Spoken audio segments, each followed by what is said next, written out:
સૌરાષ્ટ્રનો મોટો ડોન, ખેડૂતનો દીકરો અત્યારે સૌરાષ્ટ્રનો મોટો ડોન બની ચૂક્યો છે અને અત્યારે એની પાસે કરોડો રૂપિયાની સંપત્તિ છે. એક સમયે એ નાનકડા અમથા ગામનો નાનકડો અમથો ખેડૂતનો દીકરો હતો.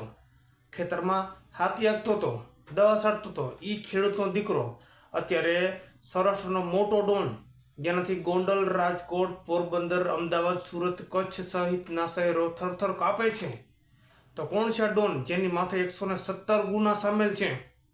રાજકોટના ભક્તિનગર, માલવ્યનગર, પ્રદ્યુમનગર ઘણા બધા પોલીસ સ્ટેશન અને હત્યા કરવી, હાથ પગ ભાંગી નાખવા, ખંડણી માગવી, કિડનેપિંગ કરવી, જમીન પચાવી પાડવી, કબજો કરવો, રાયોટિંગ, હથિયાર રાખવા, એવા અસંખ્ય ઘણા બધા ગુનાઓ એની માથે સામેલ છે.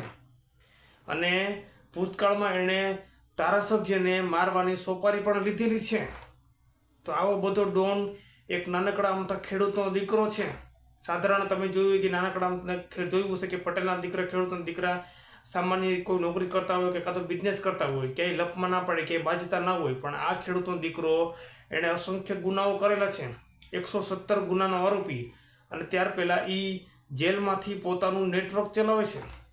જેલમાંથી પોતાની ગેંગ્સ એક્ટિવ કરીને જેલમાંથી એ ગુના કરે છે.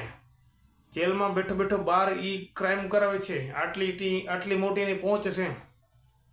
તો આ ડોન, આ ગેંગસ્ટર જેની માથે 117 ગુના છે, એ નાનકડા અમથા ખેડૂતનો દીકરો છે.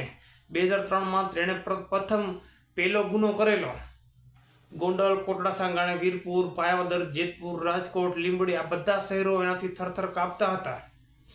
અને એણે ભૂતકાળમાં ધારાસભ્યને મારવાની સોપારી પણ લીધી હતી. તો આ ડોન છે બીજું કોઈ નહીં, ગોંડલનો નિખિલ દોંગા, યુદ્ધેજ કલ્યાણ ગ્રુપનો ચેરમેન, ફાઉન્ડર, પટેલનો દીકરો નિખિલ દોંગા. ખૂબ મોટો ગેંગસ્ટર છે. શું તમે આને ઓળખતા હતા કે નહોતા ઓળખતા? આ કમેન્ટ કરજો. તમે કમેન્ટ કરજો કે આ ડોન છે કે નથી. કમેન્ટ કરજો.